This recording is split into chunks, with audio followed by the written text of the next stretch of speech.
Today on a special rambling about cars, everybody loves a road trip, and we are super excited because we're going to take everybody on a road trip, the likes of which you've probably never seen, but you can read about it because we have a very special guest who has an amazing book talking about amazing people, basically pioneering what we know today as road trips. So let's roll. It is podcast time. I am Christopher Smith. Mr. Chris Bruce, co-host, is across the way. And Mr. Bruce, please share with all of the ramblers out there just why this episode is extraordinarily special. Yeah, we got the very, very special opportunity to speak with Wes Davis, who just wrote the book American Journey on the Road with Henry Ford, Thomas Edison, and John Burroughs. Really interesting, fascinating book. It's not despite what the title says, it's about more than just one journey. These guys, these kind of barons of industry, and then also important intellectuals at the time, they went on several trips together. They went to Fort Myers, Florida. They did a trip around New York, and then kind of the big trip that he's talking about here goes into Virginia and kind of a little bit of West Virginia and stuff like that. So just really interesting stuff. And we appreciate you for being with us. So, Wes, if you want to go ahead and introduce yourself. Oh, I'm Wes Davis. I'm very happy to be here. I feel that maybe you've summed up the book and we're done. No, we're not done, my friend. This is. Let me tell you something. And we'll give people just a few minutes to file in here live. Of course, you can catch us Motor1Com on Facebook, Motor1Com on Twitter, Motor One on YouTube, and then we're also on all the audio platforms starting on Friday: Spotify, Apple, Deezer, iHeartRadio, Amazon. We're everywhere. This is going to be an episode that you want to see, you want to listen to. As people come in, let me just ask you, Mr. Davis, a little bit about your car history. Obviously, you must have a little bit of car history going on in the background. And by the way, I love your typewriter back there. That's going to be what, a 19 like mid to late 40s Royal. Is that what I'm looking at there? It is Royal, yeah. And it's my daughter is actually the manual typist in the family now. Nice. She has typed hundreds of pages on manual typewriters. But that one was one of mine from back in the day. So nice. I have a soft spot. What you can't see over here next to me is a 1936 Remington Noiseless 6. Oh, really? I just picked up another like mid to late 40s Remington. It's over here in my other room that I'm trying to restore a little bit. I've got a Royal sitting right there in the case. It's an addiction. But I love these old typewriters. It is. Are you familiar with Joe Van Cleve? Have you run across him? The name sounds somewhat familiar. You should look him up. He's a YouTuber who his whole channel is about typewriters and typing, and he has a sort of sub genre in that deals with his office supply addiction. But he's the man when it comes to manual typewriters and even sort of mid-century electric typewriters. He's Joe Van Cleve. Yeah. I'll have to check that out. And we're already rambling a little off the rails here. If you could, tell us just a little bit about your car history. The car I drove, I guess, for the longest time was a 1978 Volkswagen bus. And I guess I drove it for the longest time because I drove it very slowly. Of course. So I drove that all through the 80s, sort of up and down the East Coast. And I moved. I was actually driving that car when I moved to New Jersey for graduate school. And I had Tennessee plates on it at the time. I had lived in Tennessee and gone to college in Tennessee. And so I got to New Jersey where I was going to graduate school, and this bus was filled with boxes. And I was going up Route 1 in Princeton, New Jersey, and I got pulled over. And the cops sort of had me standing in a spotlight by the side of the road. And I couldn't figure out why, because I certainly had not been speeding, because that would be hard to do in a Volkswagen bus. But I didn't think I'd been breaking any other laws. And it turned out that they were looking for guns. They thought a van coming up from Tennessee would be carrying guns. And my bus was filled with boxes. And so they wanted me to take the boxes out. And I was on my way to grad school to study literature. And so the boxes were filled with books. And I think they just couldn't believe that anyone would be transporting boxes and boxes of books from Tennessee to New Jersey. So that definitely sounds like an interesting experience. And yeah, I mean, for all the listeners out there, correct me if I'm wrong, but you hold a PhD in literature? In English literature, yes. English literature. And you taught, I believe, at Yale. Is that correct? I taught at Yale for 8 or 9 years. I think I left about 15 years ago. Okay. And since then, I've been digging through archives to come up with things like this book. Well, let's talk about the book here a little bit. Obviously, that's why you're here. Bruce and I, and we're the Chris's. So when I say Bruce, I'm just talking to Bruce. When he says Smith, he's talking to me. Otherwise, it gets really confusing. American Journey. This is the name of the book. American Journey on the Road with Henry Ford, Thomas Edison, and John Burroughs. Now this just came out, just a couple months ago, thereabouts? Yeah, it came out June 6th. Okay. About a month ago, yeah. And I mean, you mentioned that in the beginning here, kind of call you John Burroughs. As I was reading this, I was getting, and that's one thing that I want to explain to everybody out there. I've read nonfiction in the past, and it's usually it can be pretty good, but most of the nonfiction that I've read has just been a little kind of straightforward. There is considerable prose in this book.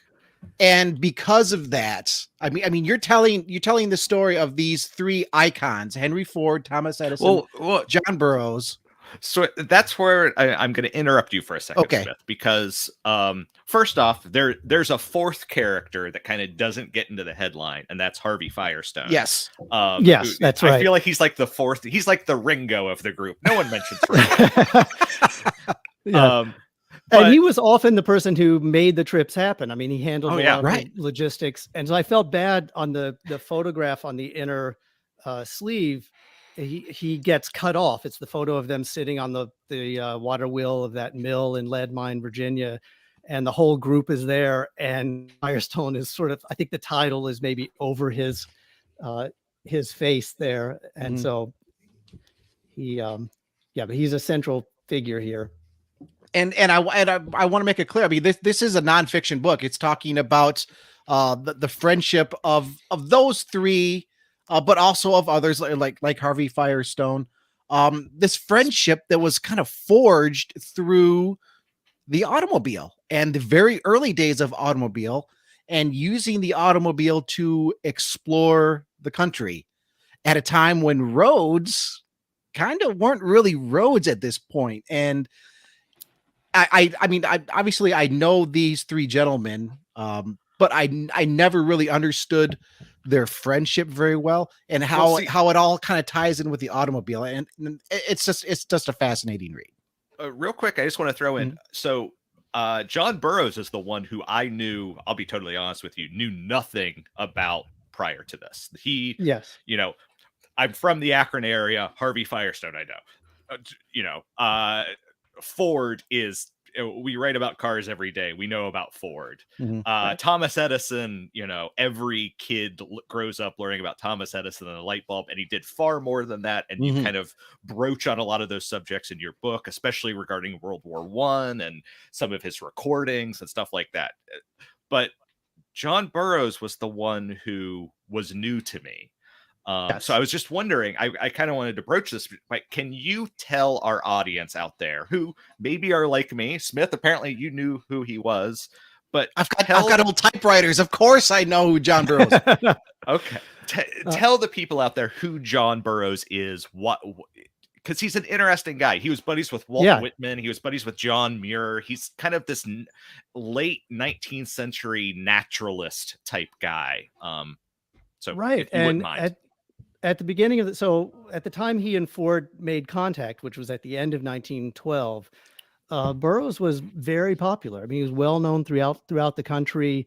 He had 20 some books out by that time. But he also wrote a lot for periodicals. So his name was always coming up in magazines and journals of various, and there he is.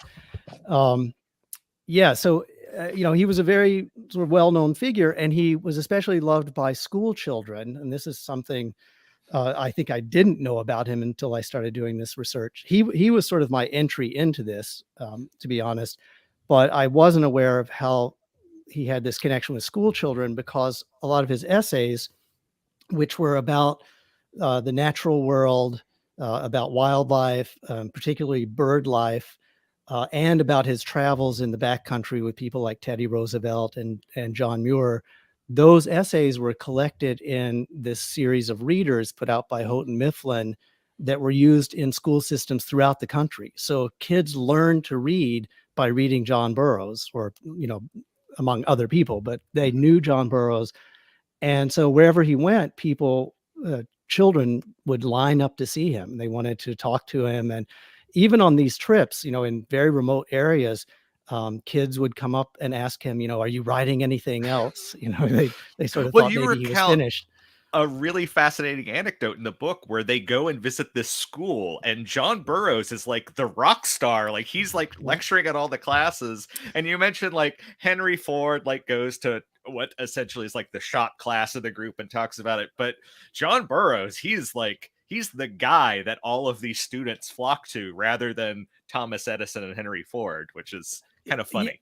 Right. I mean, it's an amazing thing. That I think that was, you're thinking of the Fort Myers high school that Burroughs went to. I think he talked to all of the classes, and Ford is sort of leading him around, as just his assistant to get him to these talks. And I think it's kind of interesting because Ford seems to have been more pleased to have people recognize Burroughs than to have them recognize Ford himself. And I think he respected Burroughs so much. And you mentioned that Burroughs had his roots in the 19th century.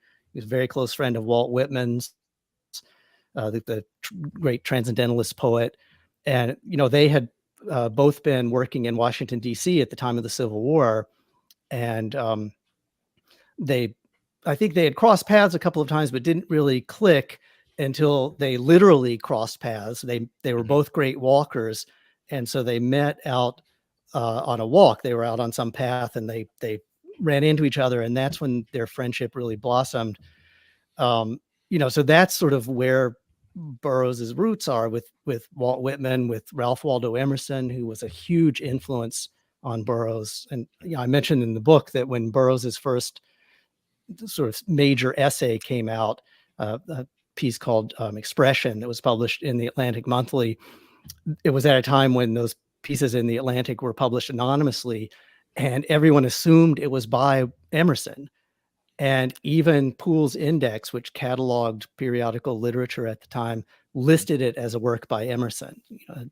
And I think for Ford, that kind of connection to that, the America's past, but also a past that was really connected to the land, was important. And so, wherever they went, Ford was thrilled to have people recognize Burroughs and praise him and sort of want to get to know him.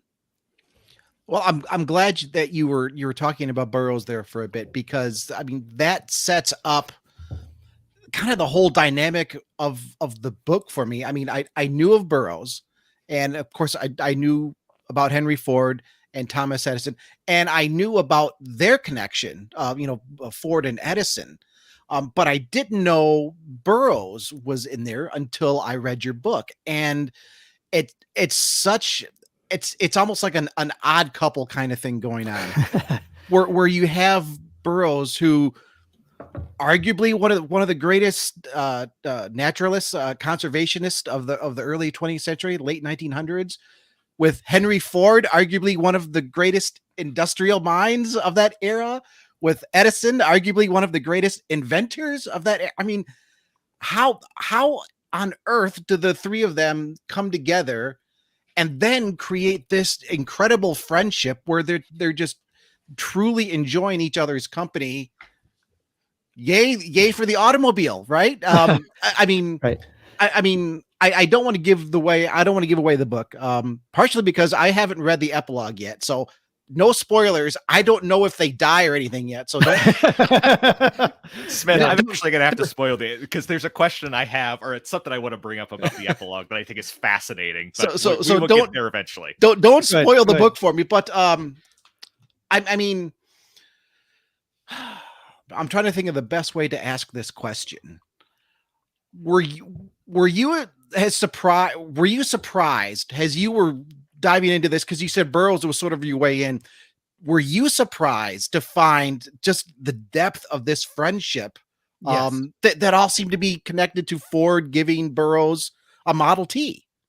Yes, and I should say I don't think this comes out in the book anywhere, but the way I got sort of roped into this story is I was looking. I'm interested in writers generally, but in particular writers who sort of escape from the library or the study or whatever and get out into the world.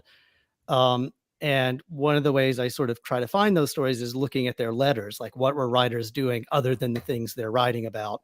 Mm-hmm. So I was digging through Burroughs's correspondence, and I came across this letter from December 1912, in which he's writing to a friend of his, and he says, Mr. Ford of automobile fame is a fan of my books, and he wants to send me a Model T. And I thought, this just makes no sense at all. You know, this is a man who's known for trying to save birds, and I mean, he's known also for his travels with Teddy Roosevelt. And I think in that relationship, he sort of tempered Roosevelt's hunter instincts and got Roosevelt sort of moving more toward conservation. And so it made no sense to me that, you know, this would happen with Ford. So I wanted to know the rest of the story. And it turned out, you know, as I dug into it, that not only did Burroughs accept the car, and I think that was partly because he was interested, I think, in famous people. And, you know, the Roosevelt relationship is a kind of indicator of that. And Ford at this point is one of the most famous men in the country. And I think Burroughs, you know, whatever he thought about automotive technology, wanted to get to know Ford. And so he accepted the car. And, you know, then I find out that they actually became friends. They began to travel together. This eventually involves Thomas Edison. And, you know, suddenly this story has to tell itself. Mm-hmm. And so I wanted to know why Ford did that. And I think it's an interesting story because it has to do with nostalgia. You know, Ford was at this point approaching his 50th birthday and was becoming more and more nostalgic for the life he had known on the farm in Dearborn when he was a boy. Mm-hmm. And, you know, I talk in the book about the fact that he didn't really seem to enjoy that life when he was living it. I mean, he didn't like farm work. But as he got older, you know, he sort of wanted to think about that life. And this all sort of linked for him to this one memory that he thought of as his earliest memory, which had to do with this episode of which his father came and found him. Ford was about 4 years old, and led him out into the field and showed him where a sparrow had built a nest on this fallen oak tree. And I think that was really the link to Burroughs, but because that memory was Ford's link to the past. And as he became more nostalgic, he became more and more interested in birds. He started putting bird feeders all over his property. And I mean, like hundreds of bird feeders, and rigging up systems to keep bird baths from freezing in the winter. He was very focused on what he could do for birds. And he began reading Burroughs. Clara Ford had given Henry a full set of Burroughs's works in 1912. And I actually found the receipt for that, which is like nice. The kind of thing I get excited about, is, you know, that I actually see this connection between them sort of building. So Ford is reading those essays, but then he starts to come across articles in which Burroughs is worrying that the automobile could actually impede our appreciation of nature and could actually damage the natural world. Damage it because it brings noise and pollution into the countryside, and impede our appreciation of it because it moves us through the natural world too quickly. You know, and he has this great line in which he says that wisdom is more likely to come on foot or riding on an ass than in any of our chariots of fire. And that actually, you haven't read the epilogue, but that actually comes up later on.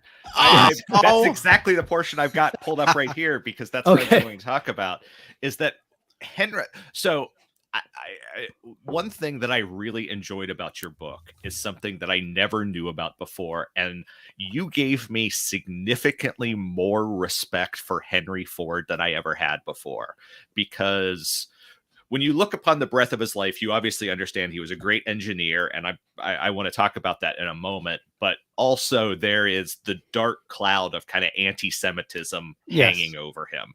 And you kind of drop breadcrumbs about that through your book, of like, you talk about him complaining about bankers, and then how that kind of eventually evolves into anti-Semitism, and it just it kind of becomes that ugly thing, that ugly stigma that we still to some extent have about him today.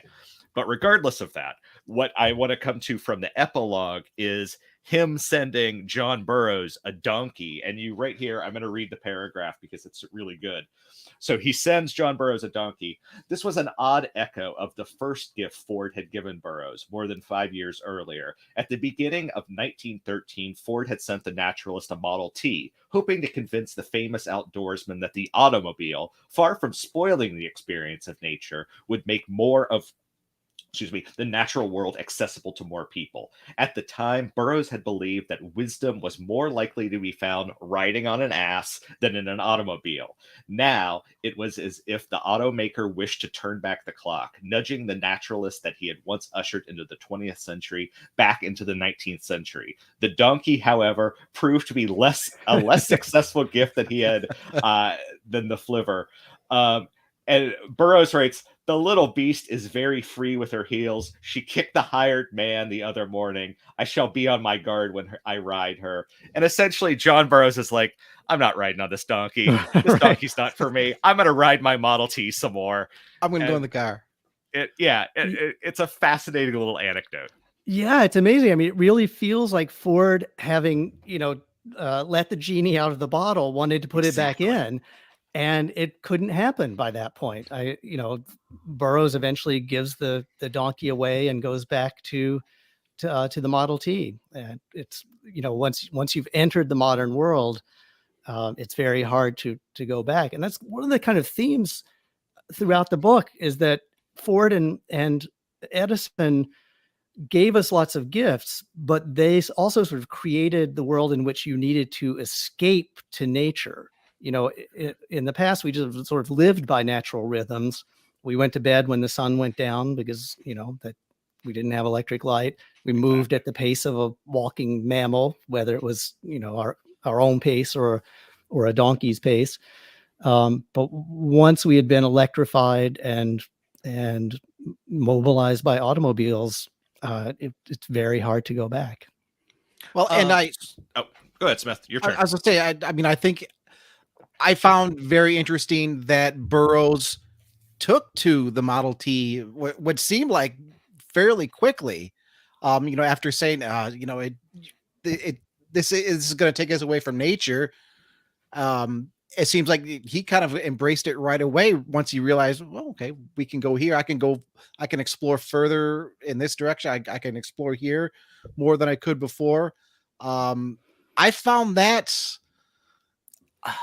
maybe not surprising, but a little refreshing, because I think some of that can still be said today. There are places that you can still go today. It would be very, very difficult if you were trying to hike there or walk there, or even, horse. Mm-hmm. You could jump into a car still today, go on these road trips. Okay, you're not like winding through Florida fighting off snakes unless you really get off the beaten path. But I just found that acceptance to be rather refreshing, and right at the very beginning, and like I said earlier, that sets up the whole. That's to use a newspaper expression, I guess. That was the hook for me right then, and you come out with that right away. The prologue is fantastic. I wish everybody could just read the prologue, because you're talking about this road trip. of what sounds like just these kind of haggard old guys that are pulling into somebody's house. Hey, can we camp in your yard back here? Oh, I don't know if I want anybody. Well, that's Henry Ford and Thomas Edison and John Burroughs. It's like that would be like Musk and Bezos today. Oh, right. Only they were probably a little bit better. But anyway, the Henry Ford and Thomas Edison were a little bit better. Yeah, I mean, that's something I wanted to capture there really quickly in that prologue, was just, how odd this was for the locals, just to imagine this party showing up. And, as you say, they've been on the road for a few days. They don't look like the celebrities you read about in the newspaper. And they're asking to camp. And I mean, I loved that story when I discovered it, that you have this woman who's like looking at her cornfield and she's worried that they're going to trample down the corn. And, that's something that happens sort of throughout their travels, is that they have a lot of people do recognize them. And, there are lots of stories of them rolling into a town and a crowd forming around them. Sometimes crowds so thick that they can't even really travel on. But there are other moments where, they're not recognized and they're just sort of out in the world and really kind of on their own for a little while. Sorry, go ahead. I was just going to say there was one instance in the 1918 trip, and I think this was in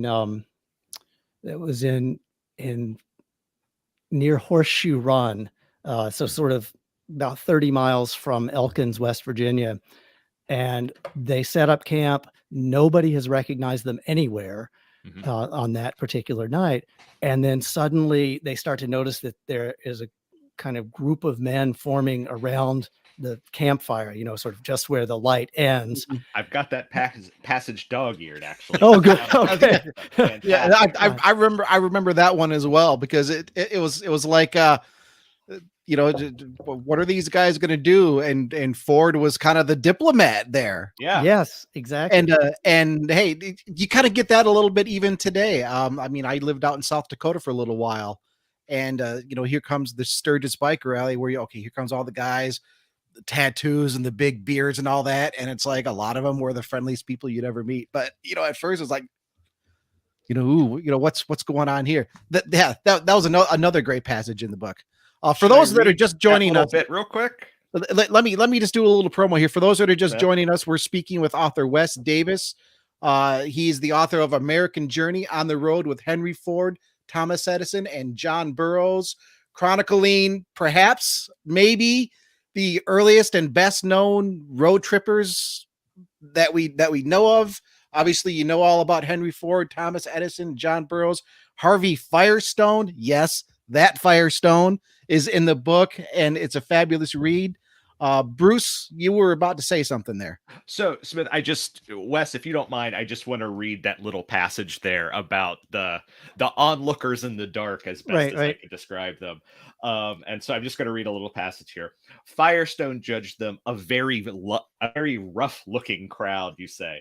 Eyeing the mob gathering at the fringes of the firelight, Klein proposed to stay awake and guard the camp. As he described the plan, the pugnacious driver pulled back his jacket to reveal the Smith & Wesson pistol he wore in a holster. But Ford, the man whose peace ship had famously failed to bring an end to the war in Europe, this is World War I we're talking about, had not lost his aversion to conflict. He managed to convince the others that a warm welcome would do more to protect the parties than Klein's pistol could.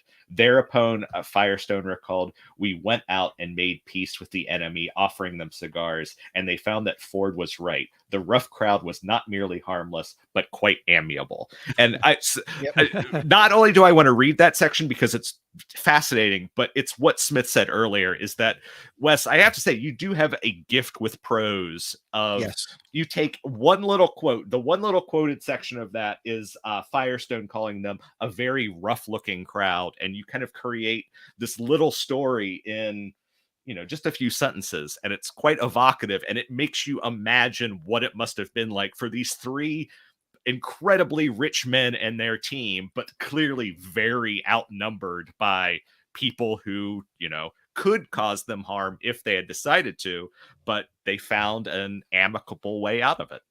Well, I mean, this is so good to hear. I need to talk to you every day when I'm writing my next Yes. book. Yeah, I mean that. So that was sort of my goal, is to get enough material, to know enough about what was going on to tell this, as a story, like make it novelistic rather than, like a history of this period. And it's hard to do that, but sometimes it comes together, and these people were so interesting that it really made that possible. Well, and So that's what I want to emphasize again here. I'll get to you just we a minute. both have questions. It's okay. It's a great book, so we have questions about it. That's natural. Because it does read just like on a very enjoyable, well-crafted story. I mean, I've read so many nonfiction books where it's just kind of gets to the point, and this is a wonderful piece of storytelling, with the prologue sort of bringing itself back later in the book with the road trips. And actually, well, before we move on, Bruce, why don't you, Bruce, go ahead and ask your question, because I want to talk a little bit more about some of these road trips. Okay, that mine is tangentially about that as well. But I have specific car questions for you, and I was hoping you maybe found some of this stuff out because one thing, honestly, and this isn't a car question, this is just my own opinion. If you end up doing a second edition, may I suggest including a map? Oh, Because I know. constantly found myself with my phone, especially on the trip through the Adirondacks that they did from, West Orange to Elizabethtown to Buffalo. Like, I was constantly looking at my phone like, oh, they went this far. Yes. And they went this far. Clearly, Bruce is reading too much Tolkien here. No, it's New York. It's a real place. I just wanted to know where they were going. That's a good point. I guess maybe I've traveled around enough. I kind of knew in my head a little bit.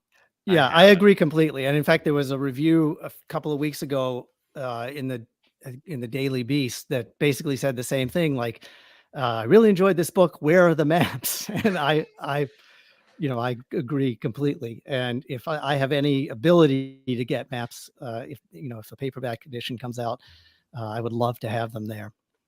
But anyway, that is just a minor criticism because seriously, I was like, oh, that's where but. Okay, so actually a couple questions I'm going to ask. So I'm going to tee them up and you can kind of hit them off. First off, did you make any attempt to actually travel any of these routes yourself? Not that it would have been for research purposes, but just for contextual purposes. Like, did you, because like even the trip through New York, you said was about 1,100 miles, which is a lot. It's it's New York, Vermont, a bit of Connecticut, back through New York, and then into New Jersey. So it's 1,100 miles is a lot, but it's not crazy. And then also the trip through Virginia, West Virginia, Pennsylvania, all of that. Did you make any attempt to do those journeys yourself? Yeah, on modern roads. Yeah, and I tried, when I could, to find roads that were the remnants of roads they had been on. So I drove out to Dearborn, trying to follow the Lincoln Highway on the stretch from New York to Pittsburgh. So in the 1918 trip, for people who haven't read the book, the Midwestern group, Henry Ford and Harvey Firestone and Harvey Firestone Jr., who we haven't mentioned, who's another kind of key figure here, they travel from Ohio, from Columbiana, Ohio, where Firestone had a farm, to Pittsburgh. And then the Easterners, Thomas Edison and Burroughs, and a friend of Burroughs's who was traveling with them, go from West Orange out to Pittsburgh. And then the trip proper begins there. And Edison and Burroughs are traveling out on a part of the Lincoln Highway, which was, so at this time, there weren't like clearly delineated ways to get from city to city or town to town. So the Lincoln Highway project was an early effort to string together state roads in a way that would, create a more sort of feasible system for traveling between cities by automobile. And so I drove out through Pittsburgh trying to find that, and then continued on to Dearborn to get a sense of the lay of the land that Ford and Firestone had covered on their way to Pittsburgh. And then I've driven actually quite a lot down through West Virginia and the Great Smoky Mountains. And I did a stretch going from central Pennsylvania down through western Maryland and into the West Virginia mountains, trying really to go pretty closely to the track they had followed. Mm-hmm. And that is still a difficult drive. I Yes, actually almost crashed. It was raining very hard one night when I was going through those mountains, and I'm a pretty conservative driver, but I lost control and sort of wound up on the side of the road. Even on the paved roads now, and the roads at that time going through there would not have been paved. And I actually camped then on that trip. I camped right there on the New River. They camp in Narrows, Virginia, where where Wolf Creek flows into a bend of the New River. And that is still very remote. It's beautiful country. It's right there. The road keeps sort of snaking back and forth from West Virginia to Virginia. It's a beautiful spot, but it is still quite remote. And you really get a kind of sense for what it must have been like when they were there. And then most recently, I did the drive up over the Smoky Mountains toward Asheville. And again, I think there's an interstate highway that goes through there now, but I was on state roads, and it's now paved, and it's a perfectly reasonable road, but the switchbacks are so aggressive that my two kids were with me, and I looked back at one point and they're clinging to the seat, just to try to hold themselves upright as we're snaking through there. Those are some roads in the area. No, they are. I've driven down. I've driven down through the Smokies, all the way down to Florida and back up for especially work trips. I used to travel a lot for work, and instead of jumping into a plane to go visit customers, I would just jump in the company Tahoe and drive it. So I've been all up and down through there. The Smokies are no joke. Today, even you get off the roads, especially through there in West Virginia and North Carolina, where you have just a lot of hairpin.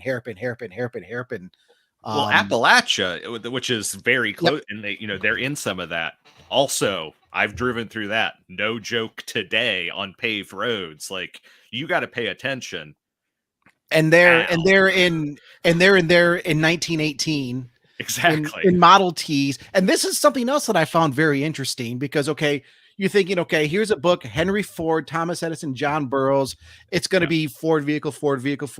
No, I mean, they're driving in all kinds. Ford's wrenching on the Packard when it busts the fan. And that's another thing that I didn't really connect before.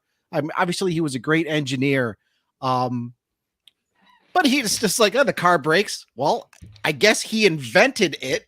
He jumps out and he fixes it. I mean, just fixing it right there on the side of the road. There was a passage in the book. Yeah, they were traveling, and there was a person just broken down along the side of the road with their Model T. Oh, and, right. And they stop, and he jumps out, and I can fix it. And it's like, Henry Ford just stopped and fixed my car. Yeah, and I mean, the story with the Packard is kind of amazing because in that instance, this is coming down through Pennsylvania, just outside Connellsville. Mm-hmm. The Packard breaks down.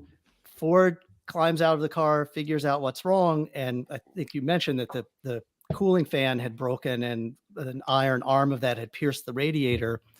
So he gets it tinkered back together enough to get into town. And when they get there, they find a garage, and you think, oh, okay, now the problem is solved. But the mechanics, because there's so many makes of car at this time, and nothing is really standardized. A car can have all kinds of configurations, and so the mechanics don't know what to do, and they say, we can't fix this, and so Ford has to step in even there. Yeah. Again, let me read this passage because this is a passage I blocked off because I found it fascinating. "Give me a chance," said Ford at last. Ford again pulled off his coat and took matters into his own hands. Using tools and materials he found in the garage, he removed the fan iron and began drilling connection points for a system of wire lacing that allowed him to weave the mangled fan back into shape. Over the next few hours, he repaired the broken part, soldered in a patch to seal the punctured radiator, and then reassembled the engine, giving the crowd of observers a look at the mechanical aptitude that he had impressed upon Firestone earlier. It's just you think of Ford as a businessman. Obviously, he creates the Model T, he does things like that, but to me at least, you think of Ford as someone whose innovation goes into assembling a car. And what's fascinating in your book is that again and again, Smith, you just brought up the point where he fixes a Model T, and it happens over and over again. Cars break down, and Henry Ford is the guy who ends up fixing them. And it's not just Ford cars. It's like you said, it's the Packard. Yeah. I think he fixes Edison Simplex. Yes. Yeah. It's, so it's not just like, oh, he knows his stuff. He knows engineering and cars and mechanicals and can do it, and it's amazing. Yeah, and it's a fascinating kind of moment in automotive history because, I mean, obviously Henry Ford is the best at this, but it's something that's sort of required of any motorists who are going to venture beyond the town lines. So there's a great story when Edsel was driving across the country in 1915. He's driving a Model T. And when it breaks down, he repairs it several times, and there's several breakdowns, although not as many as the Stutz car that he's traveling with, which Henry Ford would be glad to know. But so the Model T breaks down, and Edsel repairs it again and again. And on one occasion, he actually does this in the dark, because by the time he gets the parts he needs, the sun has gone down. And so he actually puts the Model T back together in the dark, which is a testament, I think, either to his mechanical ability, which we don't really think much about given the shadow of his father, or to the simplicity and sort of straightforwardness of the Model T. That's the car you could do that with, if you could do it with any car. And I just want to add to that, this is the drive that Edsel is on is from Michigan to San Francisco to go to the Pacific Exposition. Like, he is going basically across 2/3 of the country in a Model T, and his buddy in his Stutz who keeps breaking down. Right. It's like, oh, you did a 300-mile road trip for the 4th of July a couple days ago. That's cute. Yes, right. These guys went across country in 1915 when roads were really just outside of larger cities, just kind of rutted trails. I mean, the adventure in that is and that's another thing that really comes through in your book. It's just this sense of adventure that I don't think people would realize was there in these gentlemen. I mean, Burroughs for the 1918 trip is 80. Yeah, he's 80 or 81. I think he's 81 by the time the trip starts. Yeah. 81 years old in 1918. Right. In this incredible road trip. Ford and Edison, I think, are in their 50s at this point. Yeah. Ford is in his 50s. I think Edison by this time is in his 60s. Yeah. And you talk about an amazing moment where one of them is smoking a cigar and they put it up on a mantelpiece above a fireplace. And I think it's Ford who bets everyone who can kick it off. Yes. Like, who can kick this burning cigar kick that high? Yeah, that's at the summit. He does it. And Edison's just like, yeah, okay. Yeah, I think that's at the Summit Inn in Pennsylvania near Summit Mountain. But that kind of thing keeps happening. Ford wants to turn everything into a contest. He after these days of really sort of demanding travel, he always has excess energy. And so in that instance, he takes Edison's cigar and puts it on the mantle, which is like 6 feet above the floor, and challenges Edison to kick it off. And Edison by this time is in his 60s, is not the fittest member of the group. but he sort of hitches up his pants and knocks it off. But because he can do it, Ford now needs a further contest. So he starts trying to do it. And then he challenges Burroughs to do it. I think Burroughs won't do that, but he does get sucked into the sort of competitive nature of the evening and tries to race the other two up a flight of stairs in the hotel. And Burroughs loses his footing, and Ford and Edison have to catch him. Yeah, it's. I mean, all of that was surprising to me, just how active these people were on these trips. Oh, and have another bit in the story when they're in Fort Myers, Florida, where Henry Ford has a .22 pistol and he's shooting snakes through the head at what you say is 25, 35 yards, which is pretty damn impressive with a .22 pistol in the 19 teens. It's amazing. And that's not the only sort of moment of marksmanship. There's on the 1918 trips, somebody came up with a contest in which they were shooting. I think this is with .22 rifles. And I think Burroughs won that. And there's a great photo. I can't remember if it made it into the book or not, but there's a photo of Burroughs who didn't even get up from his camp chair to win this contest. So he's just sitting sort of laid back in a camp chair with this .22 rifle, and he wins the contest. Yeah, just sitting down. And let me just speak at this point about the detail in which you go into in this book. Like we were just talking about a contest where they're trying to kick a cigar off of this shelf.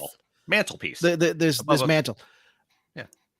How long did it take you to just research all of this? I mean, I was talking to Bruce, when I'm reading the book, and I'm like, Bruce, you got to read this. This reads like it's just a fictional story with all this detail, and it's like these people did this. The research is incredible. How long did it take you to come up with all the material? And I'll show the people again: American Journey, On the Road with Henry Ford, Thomas Edison, and John Burroughs by Wes Davis. If you're just tuning in, how long did it take you to come up with all the material to write this book, which is 360 pages by the time you get the bibliography and the notes and all your quotes and stuff like that. Mm-hmm. Yeah. It took a lot. I will say that I think I was 2 years behind my original deadline. But I think that the thing is, I really love doing that research, and I started this project. In fact, I guess I start every project thinking I'm never going to find enough material, because I want to have enough to create that texture to really, make the story come alive. And so I always start thinking I can't get enough material. And so I dig and dig and dig for 2 or 3 years. And then I realize I have too much material and I can never fit all of this into the book. So I guess it was probably 3 years of research, and with a lot of different sources. So John Burroughs kept a journal. He's the only one of the group who really regularly kept a journal. So I used that, and I loved that. I mean, not just for the trips, but just to get a sense of who Burroughs was and what the moment was like in the United States, at that time. I also used, things like telegrams. There are lots of things going back and forth as they're planning the trips, telegrams and letters. I used photographs. The Henry Ford, the museum in Dearborn, has a remarkable collection of material having to do with this period, and there are literally thousands of photographs. And so many of the photographs were labeled, like they would say where they were taken, what the date was. And I could use that to get a sense of how the landscape was at each particular campsite, who the people were who came out to visit them, what they looked like, what the atmosphere was like. And then this also draws on hundreds of newspaper reports, because as you can imagine, if Henry Ford and Thomas Edison were coming to a small town somewhere in the Appalachian South, the local newspaper would report it, and the papers were often saying, they were even sort of tracking them. And so it would be like Ford and Edison expected to be here tomorrow afternoon.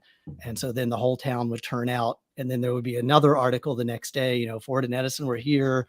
Here's what they said. And then Firestone also wrote up a narrative about some of the trips. And so that was really helpful. But the kind of unexpected thing is that I knew that Edison had planned all of these trips, and he, I found telegrams where he was ordering maps from the Geological Survey, and I knew the particular guidebook he used, which was this thing called the Automobile Blue Book. And I got hold of copies of that from each year, for the 1916 trip and the 1918 and 1919 trips. And what surprised me was that these books had to be incredibly detailed because, not only was there not a kind of worked out highway system between towns, but there weren't even road signs in a lot of places, or, certainly not signs that were really meant for people on long distance trips who didn't know the territory. So this Automobile Blue Book is remarkably rich in the detail it gives if you want to get from one town to another. So by putting together all the things I knew from newspapers and journals and, other kinds of accounts, I found that I could see which itinerary they were on in the Automobile Blue Book. And, I could almost track them turn by turn in some instances, which was amazing. And I certainly didn't expect that to happen. And, I was thrilled when it did. And I think there were maybe moments when the editors I worked with wondered if people needed to know every turn they made. But I thought, people who were going to be reading this book want to know what these trips were like. And so I sort of let all of that detail stay in there. I want to add, I'm going to read a little passage here because it perfectly fits with what you're saying. And that is, so this is when they're going through their trips through the Adirondacks, which Henry Ford was not on.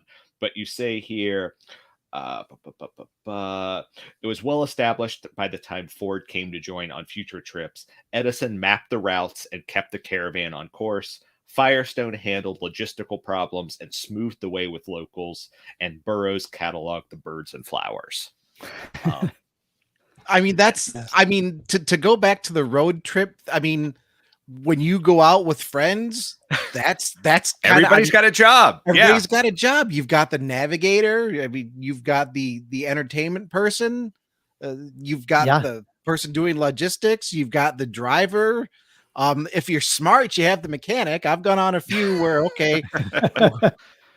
we got the toolbox in the back just to help make sure nothing goes wrong. Because if you don't bring the toolbox, everything will go wrong. Right. So I'm going to call out because I agree. Commenter Artemis of the Moon and Hunt. Yes, we do need to know the terms, perhaps with a supplement with maps. Only because I agree. Wes, yes. It's a fantastic book. I want maps. Yes, they need to be there. Maybe I should publish my own sort of side collection of maps that I can send out to anyone who's interested. These days, that's called the director's cut, and you can add in all of the stuff that your editor said. Now, we don't got room for this. I want to ask you just a little bit more. Or maybe not ask so much, but kind of just bring to light just the detail. In fact, I'm so excited the microphone is falling over here. Over. Yeah. Later on in the book, you're talking about one of the trips there where they were trying to smooth things over with one of the locals where they wanted to camp, and they were saying the joke where nobody recognized Henry Ford. Nobody heard of Henry Ford. Nobody heard of Edison. But when I said Burroughs, I know Burroughs, and everybody was laughing. And it didn't really go that way. Yes, right. They recognized Henry Ford. They recognized Edison. But you say, they all got a laugh. It was a little anecdote. The papers ran it as fact like a few days later. How did you find that out? Where you've got the anecdote, right? But it's like you fact checked a newspaper from over 100 years ago. Exactly. Yeah. How did you find that out?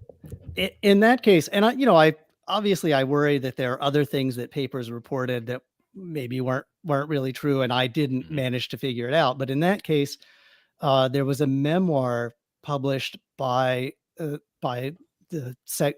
head of the shipping board, a man named Hurley, who was with them on that leg of the trip just for a couple of days.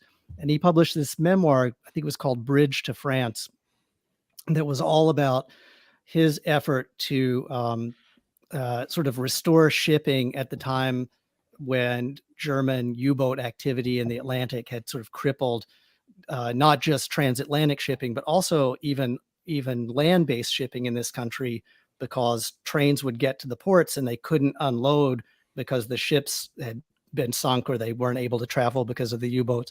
Anyway, fascinating memoir. But I found in that memoir that he actually tells the story of that night.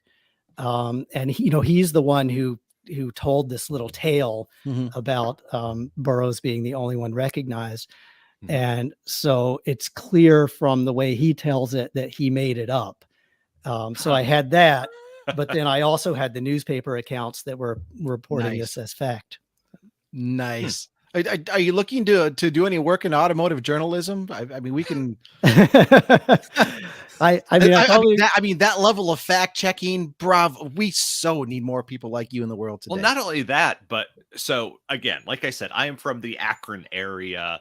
And you write a little bit about Harvey Firestone and especially his kids. I did not know the story of how Barberton was founded, which is very close to where I grew up. And I did not know about the story of Harvey Firestone's his son and his daughter-in-law in the incident at Silver Creek. No, not Silver Creek. Silver Lake. That's what it is. Of them turning over when a car pulls out in front of them. Oh, right. Yes. He's right. really worried. Like, that's all very close to where I grew up. And I just had never heard any of those stories, especially since it's not close to Akron in the way I think of in the teens. Like today, yeah, it's 15, 20 minutes. It's nothing. But, at the speeds that you'd be going in the teens, it seems like it's much farther out of town. But it was fascinating to me from a local level because I'm like, oh, I kind of know those places. And yeah, it was interesting. And I think I found that in a letter from Firestone, probably to Edison, when I was trying to track how they were planning one of the trips. And it's funny, there were quite a few accidents, that being one of them. There's also the accident in which Burroughs, he's riding in his Model T, but a friend of his and it driving. turns over and breaks his arm. Yeah. Right. And it pins them under the car for a little while. They actually have to call out to some passersby to help them flip the car over. So that was kind of a fascinating thing, is that you don't really think about accidents that early in the history of automobile travel, but there were quite a few. Oh, well, sure. And I mean, let's give everybody a little bit of perspective here. How many of all you ramblers out there listening are a little nervous to just like go into the local store 5 miles away and not take your cell phone? And we're talking about people road tripping in the teens, the 19 teens, not the 20 teens. Yeah. When roads, maybe not, we don't know.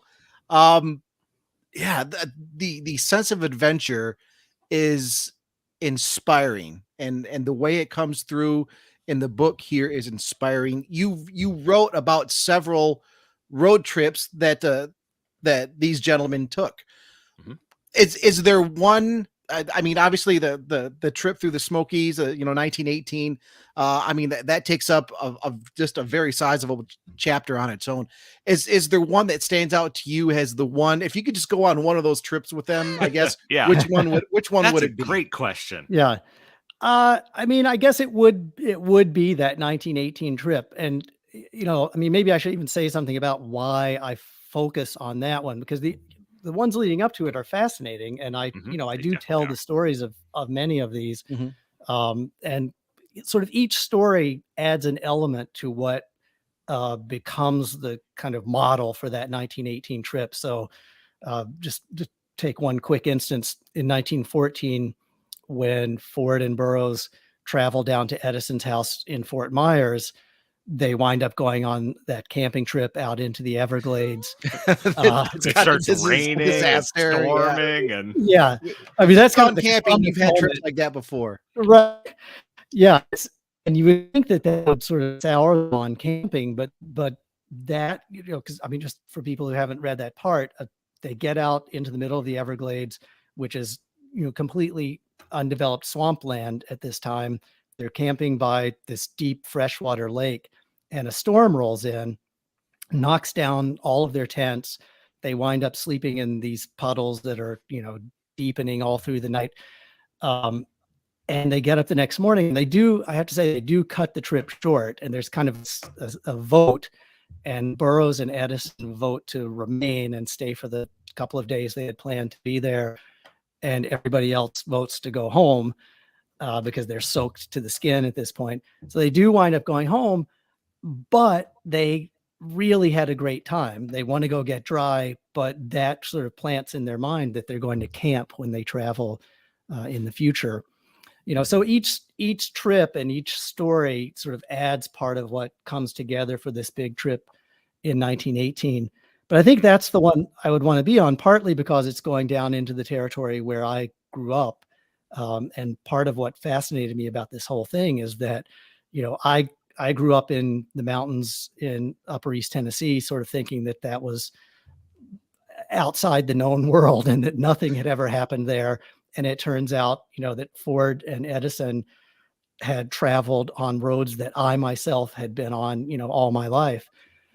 So I would want to see that, but also that 1918 trip, I think, leads to a lot of interesting things. I mean, I talk about how they become obsessed with these abandoned grist mills that they pass, and they can't go by one without getting out and exploring and climbing over the water wheel. Ford specifically. But yes. Wes, real quick, I want to address this question to you because it's kind of the first question we've got of the night. I wonder what they made of the Florida alligators, because that's a whole thing. I don't remember you addressing it in the book. They definitely saw snakes and frogs. I don't remember any alligators. Do you remember any of that from your research? I don't recall that coming up either on the camping trip or like at Edison's house, where it could have, his house is right on the river. Yeah. So I mean, now I want to know this too. I know that they were very focused on wildlife there because before they made this trip. They're sort of talking about the wildlife they will see, and Burroughs in particular wants to hear a cougar. He says a panther. He wants to hear a panther growl. So I think if they had encountered an alligator, I probably would know about it. But I will look into it. No, that's totally fine. I think we're finishing up here. But yeah, it's a fascinating book. Again, here, I'm going to hold it up. American Journey.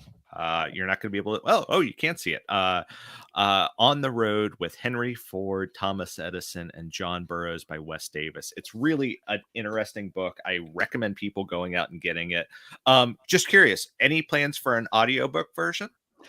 Yes. I mean, this is kind of amazing. Just today, I got the samples from the narrator that I think they're going to use to do that. I don't know when it will be out, but they've already chosen a narrator, and he's great. I really like. I mean, his voice seems really appropriate to this book, and so I'm really excited to hear it myself.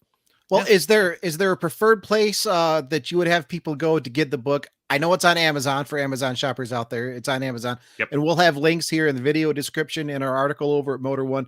Is there any place you would recommend people to go pick up the book? I think it's on the W.W. Norton website. I don't know if that just links to other bookstores, but you can find out more about it there. And if you have an independent bookstore, definitely go look there. I mean, I've been surprised that friends have found it in, really small bookstores kind of all over the country. So But that's good. I No, it's love a hearing that. fantastic book. It's an adventure, is what it is. It's an adventure and it's a history, because there are chapters that are very adventurous, where like the Fort Myers, through the Adirondacks, through the West Virginia portion, and then there's like history portions where you talk a lot about World War One. There is a lot of World War One content within this book, and it kind of interweaves itself, and it's interesting. So yeah, I mean, maybe we should say that Edison was working for the Navy starting in 1915, and so part of what's going on these trips is that they're talking about what he's doing. He was trying to come up with various systems that would help give U.S. ships an advantage, because it was clear even at that point that we were probably going to be drawn into the war. And so that was another fascinating part of the research, was just like really finding out what he came up with. And, I tried to get as much of that in there as I could. And maybe a good thing that frankly the whole world could use right now. There are a lot of differing opinions and viewpoints from the people in the book. Yes. And yet they were fantastic friends. They enjoyed each other's company. They grew as individuals from associating with each other. That's a lesson that can be learned today. I don't want to be all preachy. Hey, you should go read this and learn a lesson, but it's something that can apply today. And it reads, it's a wonderful read that even if you aren't really much of a book person, you will enjoy this book. What does that mean? Bruce, they're listening to us on rambling about cars, man. Okay, fair enough. Okay. but no, right. You win. The reason I say, I enjoy reading. I have a few books that I've been trying to write for years that maybe will get done. Maybe I don't know. But I've never, what really got me was I've never been that interested in nonfiction. And you made this like the best, most interesting automotive read I've had in a very long time. And I think it would be a wonderful service to anybody out there who's remotely interested in cars to read this book, because it's a road trip at the very beginning of road trips with people that are dynamic, that you'll learn something new about. Before we log off here, you said earlier, Wes, that you were worried, I don't know if I'm going to have enough material. And then, of course, I've got too much material. I still have questions I want to ask. I'm going to ask off the pod because they're not correlated. But, okay. What would you add to this book if you could give it a second go? What was something that you really wanted to plug in?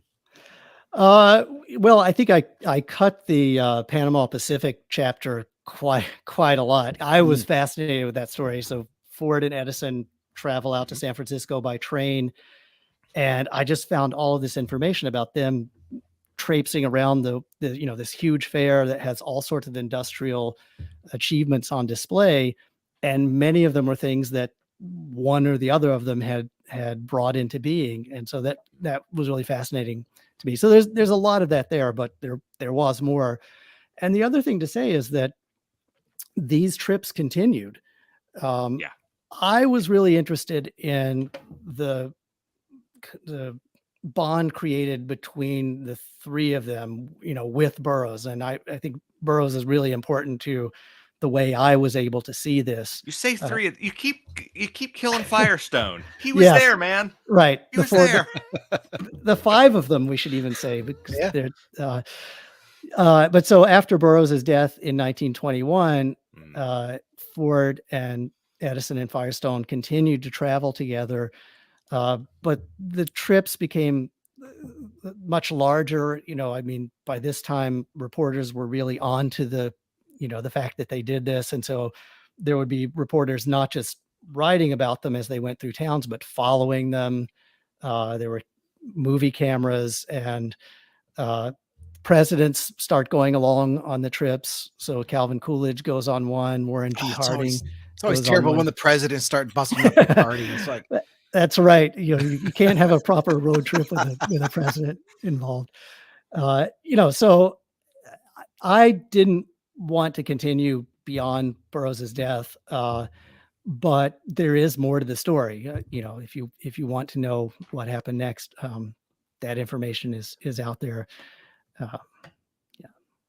No, I think that's very valid.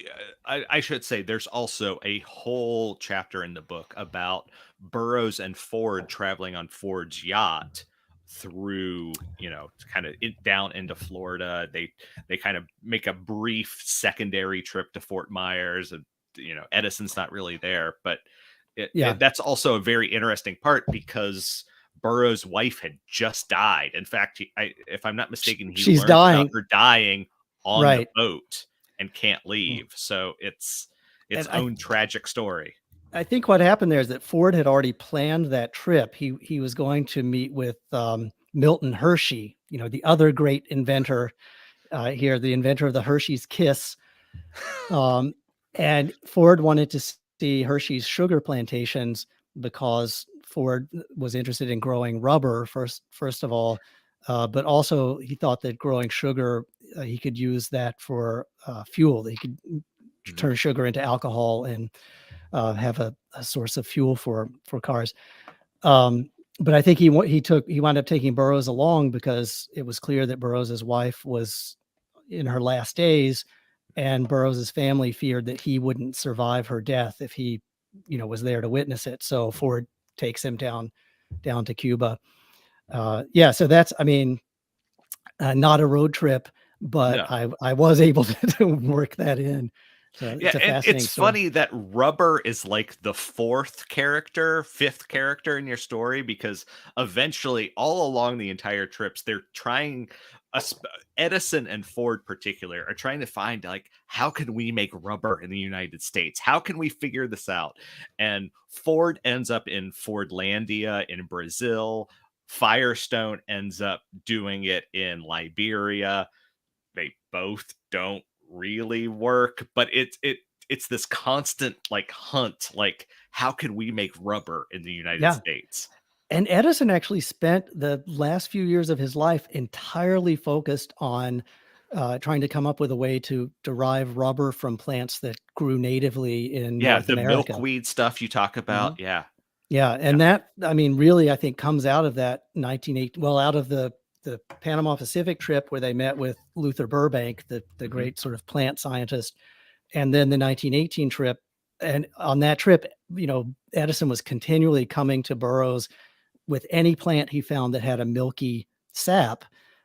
He would take it to Burroughs and find out what it was. And he says that he never found a plant that Burroughs wasn't able to name. And so then after that trip, Edison begins testing all of those plants, and by the end of his life had tested, according to his count, more than 10,000 plants to try to find something to make rubber with. Wow. Well, what a fascinating friendship between all of them that had a profound effect on us today. Totally. Yeah. Wes Davis, author, thank you so much for being here. Bruce, do you have anything more? We're running a little long. No, we're kissing an hour and 15, so we're right where we should be. But no, I don't have anything else. Wes, I'm going to go ahead and let you. Do you have any social media? Do you have any, personal stuff that you want to promote? And then I will go ahead and end the show. But it's up to you. Go for it, man. No, I'm still living in John Burroughs's world. Nothing wrong with you're that. A lucky man. I would love to join there. Yes. No, so the book is available everywhere, and wherever you find this one, you'll find the next one. But it may be a few years because there's a lot of research to do. Well, you clearly know a thing or two about research. Again, folks, the book is American Journey on the Road with Henry Ford, Thomas Edison, and John Burroughs by Wes Davis. You can find it in bookstores. You can find it online. We'll have links in the YouTube description here for our podcast video. We'll have links over at motor1.com. That's right. It's been a true pleasure. It's been a fantastic. It's a really fascinating book. And honestly, you made me way more sympathetic about Henry Ford than I've ever been, because only basically saw his life towards the end, where Yes. he wasn't necessarily the best guy in the world, but you made me more sympathetic towards him, because maybe at times he was an okay guy. But anyway, good afternoon, good morning, good evening, or good night. I know we have listeners all over the world, and I appreciate all of them. And I thank you for spending the last little bit of time with us. I know you could be doing other things, but the fact that we are the content that you decide to spend with us is fantastic to me. And I love you all. And with that, good night and goodbye. We'll see everybody. Bye-bye. Thank you.